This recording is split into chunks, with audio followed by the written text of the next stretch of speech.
Hey everyone, it's Caito, and in today's video, I'm going to be going over how you can easily create some amazing buildings on your island using the new 2.0 items. So if you're interested in content like this and you want to see more in the future, I'd appreciate if you'd like and subscribe. Make sure you hit that notification bell if you want to get notified every time that I post, but let's get right into it. So I don't know about you, but every time I get on Instagram or Twitter, I see photos like this.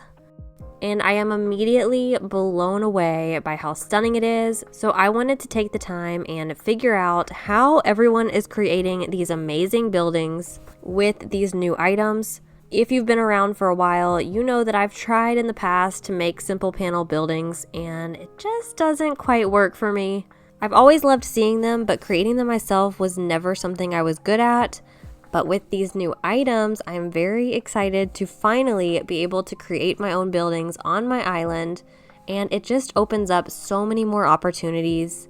So first things first, let's go over the items that you're going to need depending on what type of building you want to create. There are 5 items that I'm going to be talking about in today's video: the castle wall, castle tower, castle gate, medieval building side, and the storefront. And these are the main items that you're going to need if you want to create some of these buildings. They're all able to be customized if you take them to Cyrus on Harv's Island. And then once you've customized them, you can obviously order them through your Nook shopping app, which is what I recommend. So take them to Cyrus, you can customize some of them, and then you can order in bulk once you get back home.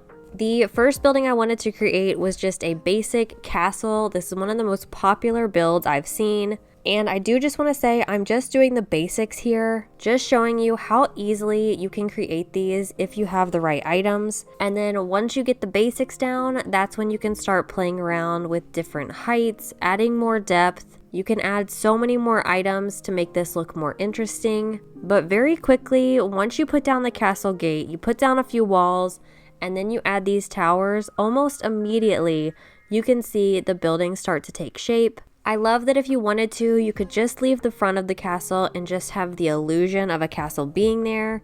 But these items also give you the opportunity to create a bunch of depth and have full castles that you can go into. So that's what I'm going to continue to do here. I do think that I am 2 walls short from having a complete castle, but you get the idea.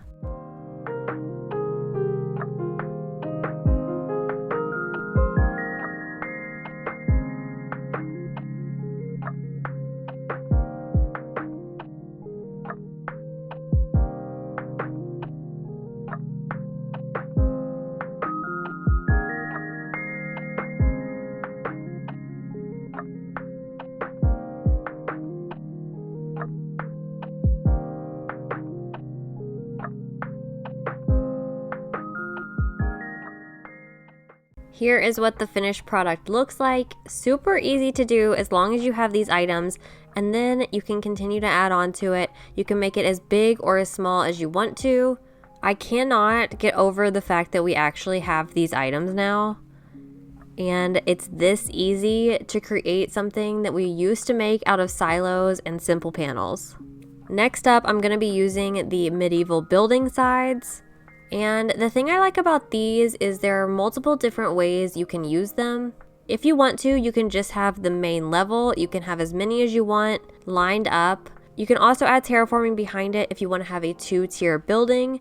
You can put 1 or more of these on the back of that, and you can have them either facing backwards or facing forward, depending on which look you're going for. Just like with the castle, I highly recommend playing around with these and just seeing what you like best. For me starting out, I think most of the builds I do are just going to be focusing on the front of the building until I start to get more comfortable with that, and then I think I will start to add depth to my buildings. But again, these items just make it so easy to do. I did want to show you with the medieval building side how you can layer them. Once you start to feel comfortable and you want to add that depth, you can turn them sideways and then have it offset a little bit and it looks like a full building. This is something that I feel like is going to become very, very popular, and I cannot wait to see how people use it. Another thing I like playing with is layering the different buildings. So layering the storefront in front of the medieval building side. You can also do this with the medieval building side and the castle wall. I highly recommend playing around with layering the different things. This is just going to add even more visual interest to your building. You can also play around with different color combinations. And then the last version I wanted to show off is just using the storefronts. This is what I've been doing on my coastal Christmas island that I'm working on. I have a bunch of these over here with different combinations. I have some facing forward, some turned around, and then I have multiple layers, and I even use different colors. And then once you start to add more items behind it, it adds even more variation. And there's really endless combinations here, which is so exciting.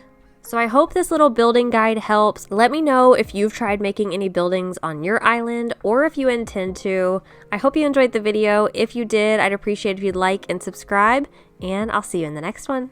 Bye!